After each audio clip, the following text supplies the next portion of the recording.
Not every night starts with desire, but that one did. The wine between my fingers, the orange light on my skin, and him, my husband, next to me.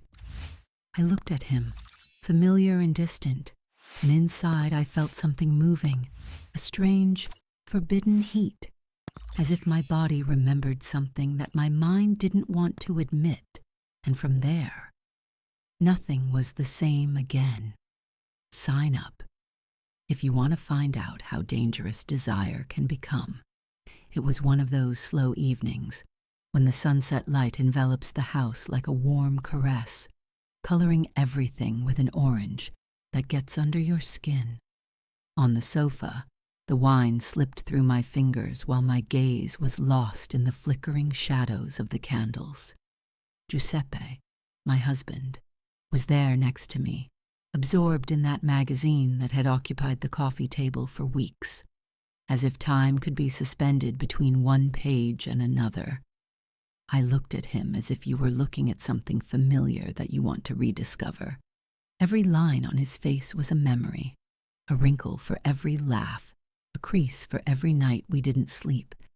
He was still a fascinating man, just different, slower in his gestures, more tired in his eyes. But he was the man I had chosen, the one with whom I had built everything. And yet, something in me was moving, a need that pressed inside me, like an unsatiated hunger. The routine enveloped us like a thick, suffocating veil, and I, for the first time, wanted something that went beyond. Something that would shake the torpor, that would break that quiet that had become a prison. Giuseppe sensed my silence, my gaze full of thoughts. He asked me if I was thinking about something. And I was. Of course I was. I smiled slightly, while my heart accelerated. I was thinking about us, about what we could have become if only we had dared a little more. I told him I had spoken to Carla, my best friend. Her name insinuated itself into the air with a poisonous sweetness. Giuseppe knew her well. She was part of our daily life, always present with her contagious laugh and eyes that seemed to know too much. That name was enough to make something vibrate in the air. I told how, between a chat and a glass of wine, confidences had emerged, hidden thoughts, fantasies that at times remain only whispers in the head, but that this time had become flesh, desire, possibility. I looked at him carefully, scrutinizing every subtle change in his face. I wanted to read fear or curiosity. I wanted to know if he, too, had once thought of wanting more. I told him I had thought about it for a long time, that maybe trying something different, with her, wasn't so crazy. The silence that followed was cutting, his hands still, his breath held. I saw him struggle inside. I felt it, as if my words were painting a new world before his eyes, and he didn't know whether to walk through it or destroy it. I explained to him that it wasn't a sudden madness. I didn't want to break anything. On the contrary, I wanted to revive what was there, awaken the skin, the soul, the desire, share something that could enrich us, not divide us. Josefa stepped away from the couch and began to walk. His slow steps in the living room were filled with thought. I knew him too well to expect an immediate answer. He was reflection, logic, control. But his eyes were a restrained storm. When he asked me if Carla knew about my idea, I looked him straight in the eyes. I didn't lie. I had hinted something to her, not an invitation, but a hypothesis. A door ajar. I said it knowing that that confession could shift the balance. But it was the truth.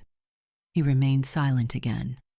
I could feel the tension rising, a subtle shiver creeping in between the unsaid words, the possibility that, deep down, everything could change, and the most intimate part of me, the one that dreamed of different nights, new hands, knowing and forbidden glances, That part began to tremble. I didn't know where this would lead, but for the first time I felt like I had lit a spark, and maybe, just maybe, that spark could set everything on fire. Every step he took seemed to reflect his thoughts, slow and heavy. I watched him as he paced the living room, as if trying to put order into the chaos I had just dumped on him. I was there, motionless on the couch, drumming my fingers on the rim of my empty glass. The thin sound joined the regular ticking of the wall clock, which seemed to want to push us beyond that dense, almost suffocating silence. The dim lights in the room, which usually provided warmth and intimacy, now seemed merciless. They illuminated every corner of my anxiety, making every shade of my restlessness visible. The painting above the fireplace, that abstract tangle of blue and orange, seemed to stare at me, as if it were a silent witness to a moment too big to ignore. I lost myself in it, searching among those confusing lines for a hold to slow the rapid beating of my heart. Giuseppe stopped in front of the window, hands in his pockets, his gaze lost beyond the glass, in the darkness of the street lit only by street lamps. The sky was clear, the stars were shining, and the moon was casting its silver light on the still trees. Even Rocky, our old golden retriever, seemed to sense something. He raised his muzzle, as if he wanted to understand what was happening. When he spoke, he did so without turning around. His voice was low, but each word struck me like a deep incision. There was love, yes, but also fear. A fear that did not need to be explained. And in that moment I realized the risk I had taken, how fragile the boundary between desire and destruction was. I wanted to stop him, reassure him right away, tell him he had nothing to fear. But I knew he had to process it on his own. He had to feel the full weight of my words, absorb them, and only then decide if that weight could still support him. Inside me, however, the conviction remained intact. It was not a whim. It was not a void to be filled. It was a deep, almost liberating need to open a new door within our history, to explore something that did not deny the past but expanded it. A new form of intimacy, perhaps, a conscious, shared transgression. When he turned, his eyes searched me with an intensity I had rarely seen, and his question, whispered without judgment, shook me inside. Why her? Why Carla? I ran a hand through my hair, my usual gesture when I need to buy time to put my thoughts in order. Carla. She was part of our life. She knew us. She loved us. And I had always found her attractive without ever daring anything. But now, if I ever had to share something so intimate with another person, I wanted it to be someone who could stay even after, without embarrassment, without shame. Giuseppe seemed to listen to every syllable, as if it were a drop falling on a smooth surface. He sat down next to me, and suddenly the sofa seemed smaller, as if it wanted to force us closer together. He took my hand. It was warm, firm, like his breathing. He asked me about her, about Carla, what he thought of her. If something in you has moved by hearing this story, then stay. Press sign up and let yourself be tempted again, one story at a time. I told him the truth.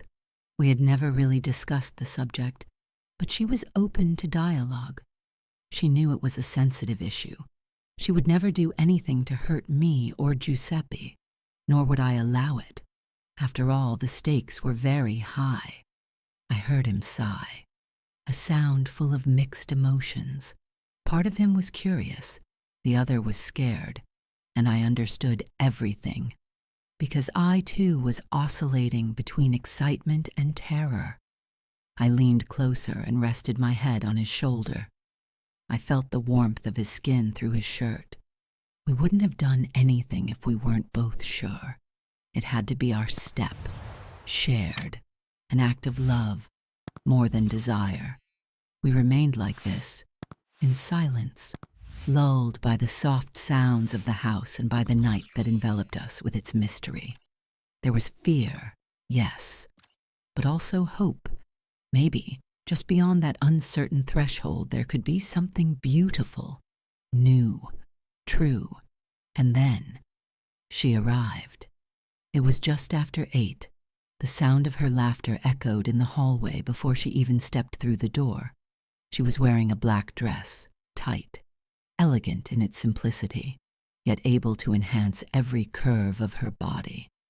One look was enough for me to feel that the air around us had changed, thicker, warmer, and in that moment I knew that nothing would ever be the same again.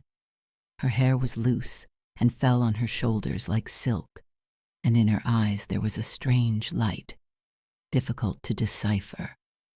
Maybe it was curiosity, maybe a hint of tension. Giuseppe was in the kitchen, busy arranging the last details of the dinner. I had watched him all afternoon as he went from moments of nervousness to restrained smiles, as if he didn't know what to expect.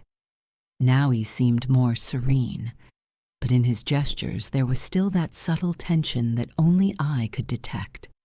When Carla arrived, she brought with her overwhelming energy. She held me tightly in an embrace that smelled of spring, a delicate floral scent, but intense enough to make something inside me vibrate. Giuseppe turned toward her, smiling, but his gaze was full of restrained curiosity and a sweet, almost adolescent embarrassment. The dinner turned out to be more pleasant than expected. The light chatter, the laughter, the wine, everything helped to dissolve that initial tension. The full-bodied red slid into the glasses like a promise of warmth and abandon. Every now and then our eyes met for longer than necessary. There was something that hovered in the air, an unspoken complicity, made of held breaths and thoughts shared in silence. We then moved into the living room, where the lit fireplace cast soft shadows on the walls. I sat on the sofa next to Giuseppe while Carla faced me, her legs elegantly crossed, her eyes constantly moving between me and him, as if she were waiting for a signal. I felt it too, that suspended moment, that before and after that separated us from something new. There was a different note in his voice when he spoke, one of those tones that pass through you and stay with you. I approached Giuseppe, touching his thigh with a light caress. I felt his tension under my fingers, vibrant, alive. He was ready, even if he didn't say so. His eyes sought mine, and in that fleeting nod of his head I read his surrender. Carla joined us on the couch, sitting next to me. Her hand rested delicately on mine, and her fingers intertwined mine with disarming ease. Her touch lit me up inside, like a spark on already dry ground. Giuseppe watched us in silence. I could see it. He was letting go of control, abandoning himself to the dense atmosphere we had created together. I turned toward him and kissed him. A slow, deep kiss, full of everything we hadn't dared to say until that moment. I felt his breath melt into mine, and when we pulled away, something in his eyes had changed. Less hesitation, more desire. Carla was looking at us, a smile on her lips, and that look, full, intense, as if she were reading inside us. She moved closer and her lips sought mine. It was a soft, sweet kiss, but full of tension that ran through me. Giuseppe remained close, present, but respectful, as if he wanted to make sure that every gesture was guided by will, not by impulse. His hands arrived lightly, one on my hip, the other on Carla's arm. His touch was warm, almost shy, but full of that sweet strength that makes you understand that it's all real, that you're not imagining. Time seemed to have stopped. Only the crackling of the fire and the whisper of the wind beyond the windows kept us company. Giuseppe's hands became more confident, exploring discreetly, caressing the fabric of my dress that suddenly seemed too thin. Carla touched me with a sweetness that melted me, while her eyes constantly sought ours. Every gesture was slow, full of meaning. There was no rush. There was desire, yes, but also respect. There was intimacy, but also curiosity. Carla touched Giuseppe's leg, who jumped slightly, surprised. But then he relaxed, letting himself go, abandoning himself to the wave that was overwhelming us. His gaze was different now, clearer, more real. There were no more doubts, only the desire to live that moment for what it was. Unique. The flickering lights of the fireplace danced on the walls, and everything seemed suspended between dream and reality. I turned, caressed Giuseppe's face, then returned to Carla. Our lips sought each other again, with more determination, with more hunger. My heart was beating fast. I felt the heat rising, and that initial tension was slowly transforming into something deeper. Giuseppe came closer, his lips found Carla's neck, and she closed her eyes, smiling, letting herself go completely. We were 3 bodies, 3 souls, intertwined in a moment that asked for no explanation, only the desire to live together, something that we would remember forever. It felt like the room was breathing with us. Every touch, every look, every whisper helped create an electric tension that pulsed in the air, alive, almost tangible. Giuseppe's hands moved on my skin with a new, more confident naturalness, almost dancing in tune with the beating of my heart. I was there, at the center of everything, overwhelmed by a wave of emotions that seemed amplified, deeper, more real. Carla turned to me. The flickering reflection of fire shone in her eyes. But what really struck me was that intense expression, full of emotion and desire. A silent invitation to let go again, to not stop right now. Time was lost in a soft flow of whispered laughter, warm sighs, slow caresses, and glances that said much more than any word. Our bodies moved in perfect harmony, as if we had always known how to touch each other, how to desire each other, how to recognize each other. Giuseppe and Carla seemed to have found a silent but very clear language, a harmony that made everything fluid, natural, deeply complicit. At that moment, I didn't feel like I was betraying anything. It was as if we had simply opened a new door, a new dimension within our bond, not a threat to our marriage, but an extension, a different, bolder form of intimacy, shared, conscious, intense. When the fire died down, leaving only the embers to illuminate the room with their warm light, we found ourselves lying on the carpet, still wrapped in the warmth of the fireplace. Our laughter, sweeter and slower, mixed with words whispered, with promises not said but felt. Giuseppe caressed my face with that tender, tired and satisfied touch, and in his eyes he had a different, new light. It was surprise, it was gratitude, it was desire satisfied and still burning. Carla reached out to pick up the empty glass, with a relaxed gesture but still full of sensuality. You could read on her face the awareness of having experienced something unique. Holding Giuseppe's hand in mine, I felt an unusual deep peace slip inside. That evening had not brought breakups, but an evolution, a step forward in our journey, in our way of loving each other. A leap, yes, but not into the void. It had been a dive into something that already belonged to us, only that we had never had the courage to explore. The night continued slowly, silently, while outside everything was silent, and inside, in the silence of our shared breathing, I understood that we had just written a new chapter in our story, one of those that are not easily told, but that remain imprinted on the skin, in the heart, in the memory, an indelible memory, a secret accomplice, a confirmation that, when love is true, it can take on unpredictable forms, and yet incredibly sincere. If you want to receive new videos of the series, write, "I want the sequel," in the comments. If you liked the video, leave a like and subscribe to the channel to receive previews of the next publications. Thanks.